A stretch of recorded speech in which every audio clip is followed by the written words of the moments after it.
Yarn. Yarn 14. Billy. Can you hear me okay there now? Yeah?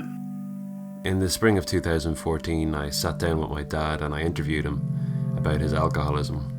He was 68 at that stage. I'd never really spoken to Dad properly about, things that had happened when he was drunk, and sometimes when he was sober too. What you're about to hear in this piece is about as close as we ever got to dealing with them. I started by asking Dad how long he'd been an alcoholic. I'd say I was addicted young.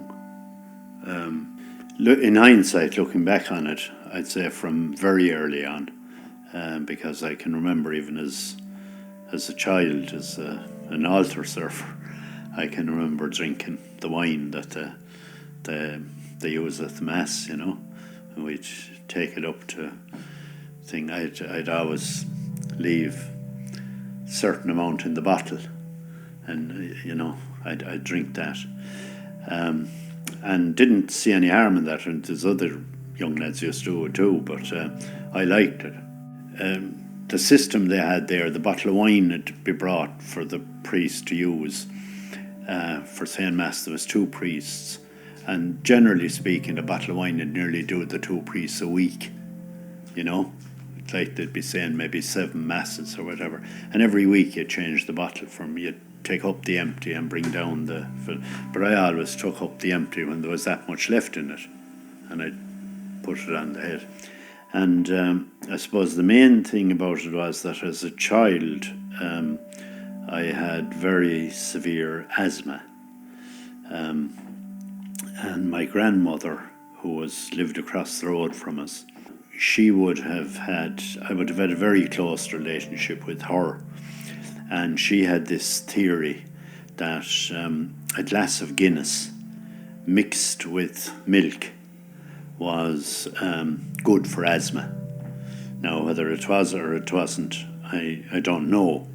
But all I know is that I took the Guinness like you take to mother's milk, as they say. And I used to drink a bottle of that every day. Or, the equivalent of a glass of Guinness, a small bottle of stout. And I go over to Granny, as I used to say, for me a bottle of nourishment.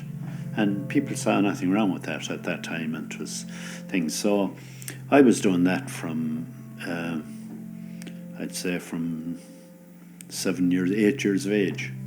And now, whether that was what got me addicted or what, but I always loved it, loved the taste of it. I loved everything about it. And then as I grew up and all that, I associated good times with drinking, and I thought it was a kind of a man's thing, and it was great to see the lads together in the pub and having the jar and friendship. My father would have been a very steady drinker. He wouldn't have been an alcoholic, I would say, but he would have been a daily drinker, I'd say, which an awful lot of people were at that time, and when I look back at it now. But it was always the sign of when visitors had come, the men would go to the pub and the women would stay having the tea, and I was always kind of, even as a child, thinking it'd be great to be able to go with them, this kind of worshipping it some way or another. But the first time I drank in a pub, on my own steam, if you like, as an adult, I can remember that. And I can remember what the name of the drink was, and I can remember where it was. It was in Urlingford. It was a bottle of Time Ale. I liked what it did to me. And there were a lot of good times associated with it. I used a lot of hurling talk and all that. A lot of it was done in the pub, and there was great old banter and good friendships and a lot of things. And in a small place like Johnstown, where I grew up, you'd say that it was easy to get to know people, but you got to know people more in a pub than, the non-drinkers in Johnstown. I kind of really knew their name and who they were married to and how many children they had, but I didn't know much else about them. But any fella that was coming to the pub, I knew everything about him, and he knew everything about me and what made us tick and what we enjoyed and what we disliked and all that.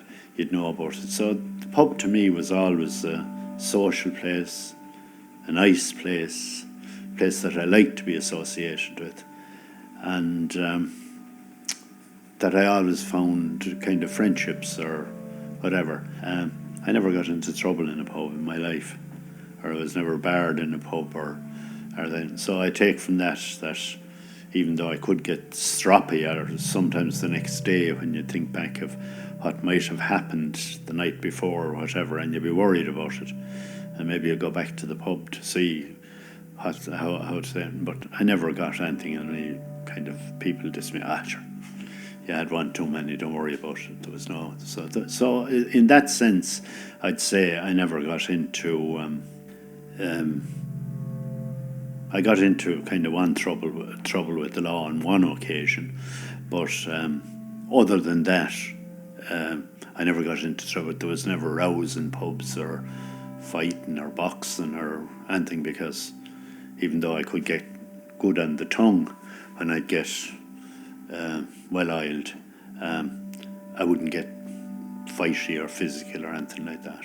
But I always went to drink, like even before we got married and when we were going out together, and if there was a dinner dance or if there was something like going on like that, I always loved that, because I knew that there'd be a good lot. And on those occasions, a lot of those occasions, I got drunk, and some of those were unpleasant. And that was basically because Mum Catherine was with me, and that's, I think, when it really began to show as a problem, because I wouldn't be reliable even going on a date, or I'd be out maybe hurling a match in Johnstown or something, and we'd say I'd have a date maybe after the match or something like that, and I'd go to the pub and ring up and make some kind of an excuse or whatever, and then she would say, well, you're putting the pub before you're putting me. And in a sense I was, but up there I wasn't. But if that was said to you, then it would be very hard to argue that you weren't doing that. And the other thing is, even now I'm jumping in space, but when I would get physically sick from drink, excuse the expression, but I could go into the loo, fire it all up, and go back in and drink again. No bother to me, no bother to me. And the other thing I found out about myself was that the hair of the dog always cured me, and I actually enjoyed going back to cure a hangover, because it gave you you go in feeling like nothing on earth. And I generally cure myself on my own by saying, give us a double whiskey or give us whatever, and I'd let that off, and then I'd say, give us a pint of Guinness, and get the paper and read it, and then you'd find yourself coming back, the stomach would be settling, the nerves would be settling, everything into its manner. But the only thing is that very, very easy to go back into it again the next day. There was a whole world, a drinking world, that I belonged to, and I didn't belong to even to the point that I could say that I nearly disliked anyone that didn't drink. A crazy thing to say, but my scene was people that would drink. Like if I was going to a match, if I was going to anything, like going to the All Ireland and all, on the train, I'd have to have a few shots. There's no drink on the train, so I'd have to have a few shots in Kilkenny, get in before they open in Gorman's or wherever. And of course there'd be 50 other lads there as well, so that made it feel okay. And then up to the railway station and have a few pints in the Galway Hooker before you'd get on the Lewis to go over to Croke Park, and then have a few pints in Croke Park. It's all about drink. Yes, there was the match, and yes, there was the whole razzmatazz of the build up to it and the after thing, but big in there in the middle of it was there was going to be a great old drink too. And I saw nothing wrong with that. And even when I became alcoholic, and even when I knew I was alcoholic, I couldn't see how serious the thing it was for an alcoholic to drink. Sure, that's what you're supposed to do, isn't it? And, you know, I didn't think that, you know, okay, I know it is, you're going in at 11 o'clock in the morning and you're kind of getting a shot of whiskey and cooling yourself with 2 pints, but there'd be always someone else there that were doing the same thing, and they wouldn't have horns growing out of their heads, and I could talk to them and they could talk to me, and so I kind of normalised it, or made it out to be okay, justified it to myself, maybe to be okay. And when I kind of look back at that, I think, you see, because people that don't drink say, well, you know, if you find yourself in a pub like at 11 o'clock, if you find yourself knocking at the door to get in before they're open in the morning, surely that's a sign there's something wrong. You know, and it should be. No, that only told me that I was a hard drinker. You just had it planned out that there'll be a drink here, there'll be another one there, there'll be any amount of it here, you know. And then the other thing you tended to do, you tended to drink in a rougher pub. Not saying that I wouldn't drink in it, but you tended to drink where the clientele didn't see anything wrong with it. Whereas if you went into a kind of another pub or something like that, somebody might come in that said, "Jeez, what's that fella doing drinking at 11:30 in the morning?" And he might be only coming in to inquire how you go to Thurles or something from here, you know. That's why you try and be secretive about it, and you couldn't tell the truth about it. You couldn't. You know, if I was to tell the truth about it, you know, why do I want to go to the match in Thurles on Sunday? I want to go to the match in Thurles, A, to see the match, because it'll be good, and all the rest of it. But equally, there'll be a good old scoop before and after it, and there'll be the hurling crowd that you come back to here in Kilkenny, and get mixed in the middle, and there'll be plenty of people to talk to, and the whole thing will be good. Because you see, you drink 5 pints before a match, and you go in and you drink 5 pints after a match. You don't really know what happened. The match is over before you know where you are. But you know, you'd still go along with it, and it's still good, and still thing. But you enjoy the match a lot more. But there would be things that happened in drink that I push you this way. If I had an opportunity of undoing them, I'd never let them happen again. And they would weigh very heavily. Still, even in my sober times, they would weigh. And I don't particularly want to get into it, but I mean, you know, how I kind of behave sometimes after funerals and stuff like that, when people needed me to be the other way. And the whole anger that was in me and everything, there was always anger in me when I felt that I couldn't have a free hand to drink more of it. Like, if you hit me a slap in the face, you'd probably make me angry, but you wouldn't make me as angry as if you denied me access to a drink. That'd be a bigger anger. And you know, if Kilkenny won the All-Ireland and I was going to go down to celebrate on Monday, and Catherine or whatever said, "Well, no, it'd be better now if you didn't go down," or whatever, you know, I'd go into a sulk, because I was being prevented from doing something that I want. And of course, I'd never say to myself, well, she's doing that for your good, or she's doing that for your thing, because I didn't see it as that. I saw it as, well, sure, everybody does that, like the day after the All-Ireland, or nobody, I put it all down as normal with the, now I knew normal might have inverted commas on it, but you'd be trying to convince yourself that everybody did what you're doing. You're no different to the vast majority of people, and the odd one that's different to you, sure, they're living miserable lives anyway. You were all the time trying to justify it, and I suppose in another way you had a good mechanism within you to unconsciously block out the pain. That if I got into trouble with money, if money ran short or something, I never blamed it on drink. It wasn't drink was doing it. It was we were spending too much money, or it was too much money on the car, or we couldn't afford the type of car we had, or whatever.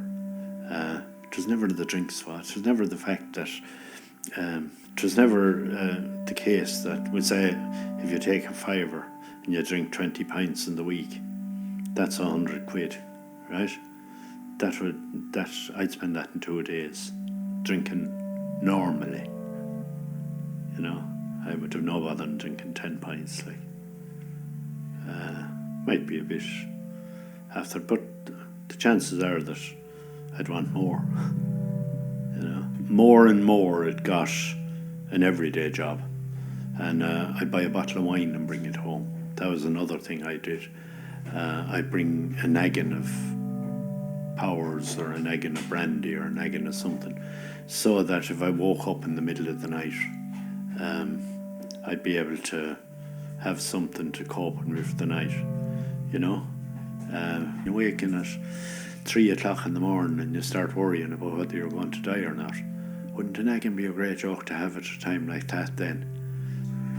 I would have oftentimes even got sick from it, physically sick from it, and I'd get very low mood-wise and mentally and everything else, and I would always go back to it, because it would always be the thing that would, in inverted commas, save me or give me that lift again or whatever. It was really, it's very hard to rationalise it. It was my biggest enemy, Dermot, if I was thinking right, and I treated it as if it was my best friend. I never decided not to drink, even when I went away for treatment or anything. I don't know, maybe this is something I wouldn't like to divulge to anyone, but I would have come home from 6 weeks in hospital, right? And on my own, driving the car, and I would have had 4 or 5 vodkas on the way home after giving 6 weeks on a program in a hospital, and didn't see anything wrong with it. So they were only talking bullshit. I'm okay now, and I'll watch it this time, and I won't let anything go wrong and all the rest of it. There were times also when I pretended I wasn't drinking, but in actual fact I was drinking. I mean, when I used to meet you in Langton's and wherever, I would be trying to get across to you that I wasn't drinking, but I'd be oftentimes leaving you to go drinking and not to have a drink before I met you or something like that. But yeah, in the past I would have gone maybe the guts of 12 months on one occasion, but I wasn't happy though. I wanted to be drinking, and it was a penance not to be drinking, and life was no good. Sure, if you can't do a drink, sure, what the hell good is life, See, I was always able to do my job. By and large, there were days when I wasn't able to turn up, but by and large, I was able to go in and do what had to be done. Now, I generally do it on cold turkey, and decide then that evening that I'll get a drink, or might make a phone call to someone and say, I'll meet you in Garmin's, or I'll meet you somewhere, geez, and had a rough day today. And the rough day today would be that I was after putting in a day without it up to now. And that was it. It's a total give in to it on all fronts. And whoever didn't see it the way you saw it, they were for the birds. I knew I was away from home. I was separated from Catherine, and that was caused by drink. And I knew myself that I wasn't happy. I had all the freedom in the world to drink. I had all there was no one going to bother me if I drank, or if I drank everything that I got, or whatever. There was no one really going to say too much about it, except that if I put in on someone. But I wasn't happy because I knew I had a kind of destroyed a good person's life. What kind of an animal is this fella at all? And I'd say that about myself now. I can't know now how that made sense to me to do that. But it made perfect sense when I was at it. And it's nearly a year now since I had a drink. Nearly. Now I got cancer in the meantime, so that's Shinshgale Ella. And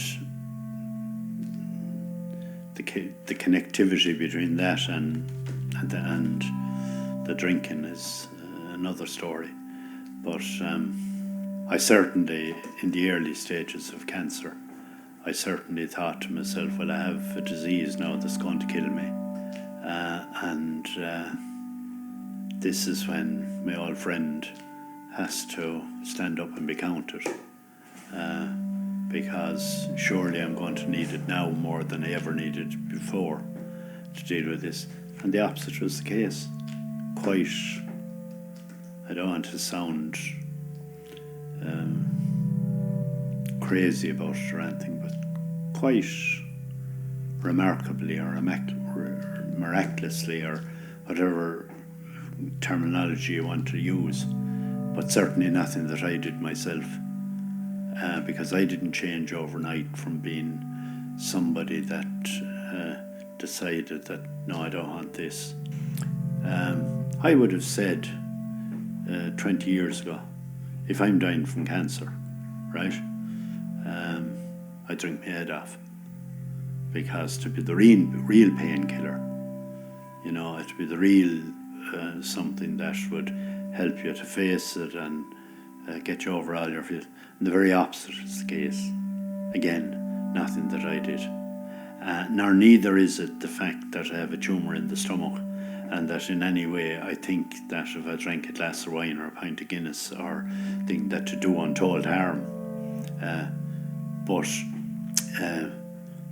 So in other words, I wouldn't be, I'm not struck with a fear of drinking it, because to drive the cancer haywire or something like that. But I just kind of realised, no, it's better. It's better face it this way. And it's better deal with everything this way. Because it robbed me of everything. It robbed me of my wife, my family. It put that distance between the people that should have had me and the people that I should have had. It put that thing between me and them that, in hindsight and looking back on it, or looking in at it from the outside, somebody would say, well, there must be something wrong with you, or you must be a bit cuckoo or something to let that happen. But that's not the way it is. You don't mean to hurt anyone, you don't mean to deprive anyone. you don't want to deprive anyone, but your lifestyle and your way of going on almost against your better, and yes, you do feel guilty over it, and you do feel sad over it, and you do know that you cause problems and everything else, and you do regret it. But the other side of the coin is that I know that all the regretting it in the world won't switch back the clock. And why didn't I do it years ago? Do I regret that? Yes, I do. And I particularly feel that to cope with what I now have, which is cancer of the stomach, which will probably kill me, maybe, but probably will. But I feel that I have the wherewithal to deal with that. And I don't want to sound too whatever, but I'm not afraid of that. That doesn't frighten me anymore. Or the prospect or the thought of dying doesn't frighten me. I don't want to die. But I can see that it's only in the order of things, and if it happens, I won't be the first it happened to, and I won't be the last. And for all that, I'd hope that maybe I could be cured from it and whatever. But it's not a big deal. It's not the big deal that I thought it would be. The big deal for me now is the kind of relationship that I have with family and children, and the tremendous relief and ease that it is that it's not pulling me anymore. You know, there's wine there, there's beer there, there's beer over there, there's spirits in there, but I don't want them. I just don't want them, and if I was here on my own, I don't want them, and I never want them, and I know that now. That's something I could never say before. If you told me before that would happen, I'd say you were cuckoo. Me not wanting to drink, particularly when you're kind of in trouble with the health and all the rest of it. You're joking yourself. Of course I'll want to drink. And I know Catherine didn't believe it when I came back here, I came home here. She didn't believe that if I said I didn't want a drink again, that I meant it, and that I didn't. And it's, I'm not doing it. I'm not suffering because I'm not having a drink. I'm delighted I'm not drinking, and I don't need it. And to me, that is something that came despite myself, despite the what I have, and if you like, it makes me believe more even. Because I can feel it there, whereas you can tell that to someone and they say, sure, everybody that's has to face their own mortality, they turn soft or they turn gaudy or they turn religious or something like that. No, that's not where it is at all. It's just, no, I'd be very kind of shy about shouting that too loudly, because people will say, do you hear good shoes or whatever, he has life all sorted now or whatever. They can say what they like though, that's the way I feel. And it's not all lovey-dovey or anything like that, but the quality of life is a lot better, and the reason it's a lot better is because I'm not using alcohol, and I can't use alcohol. It's as simple as that. And I took years and years to see that, and I resisted it and fought it in every way. As you know yourself, I put a fairly serious value on spirituality, probably more so than most people do. And I don't want to be apologetic for that or to sound apologetic for that or whatever. But the notion now that you can be anyway spiritual and drink alcoholically is just very clear to me that there are two things that you can't do, because your sense of the spiritual, or your sense of the power outside of yourself, or God, or whatever you want to call it, the sense of that and thinking that can coexist with lunatic behaviour is not too strong a word for it.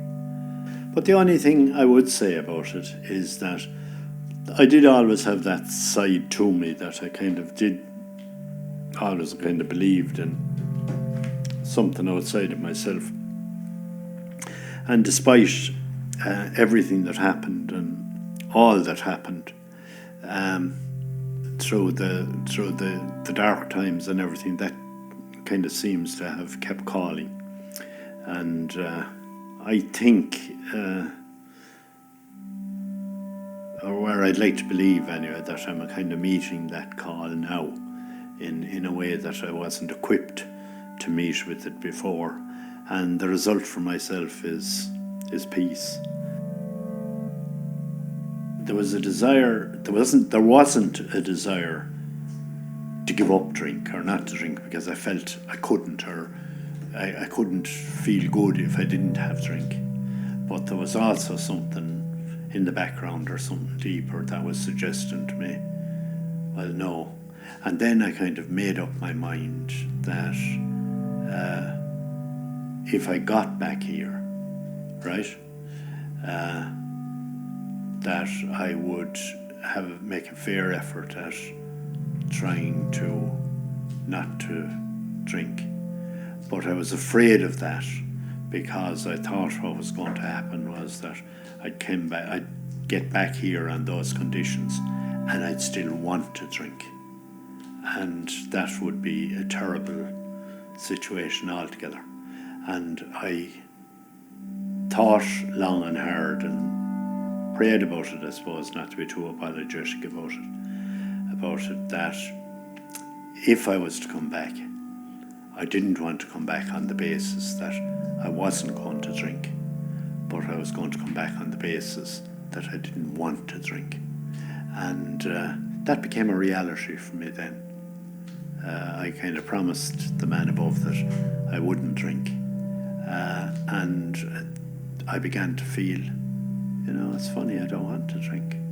And I don't want to drink. And the more scans I got, and the more chemotherapy I got, and the more everything I got, maybe it's a case of too much else going on, I don't know. But all I can say with certainty and with honesty is that I now know for certain. Now, if the A lads were here, they would kick me out the door for saying this, because they say you can't say that.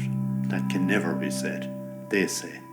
But I can say with certainty that whatever else I do in life, from here on out, the money a year off it, whatever else I do in life, I want to no one ever be able to say that I drank again. And I'm not doing it for that. I'm not doing it for that reason, for what other people say. I'm doing it for the reason that for the first time ever I found a bit of peace and a bit of happiness without it.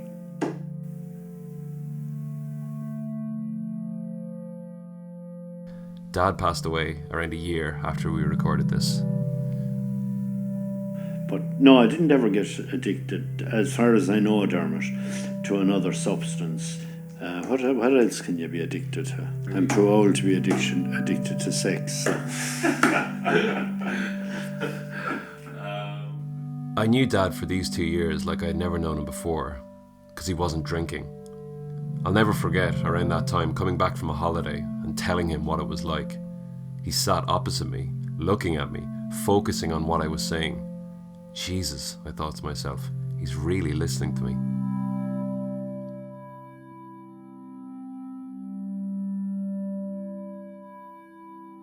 This has been a story for yarnpodcast.com, produced by Dermot Tobin, John Roche and Pearse.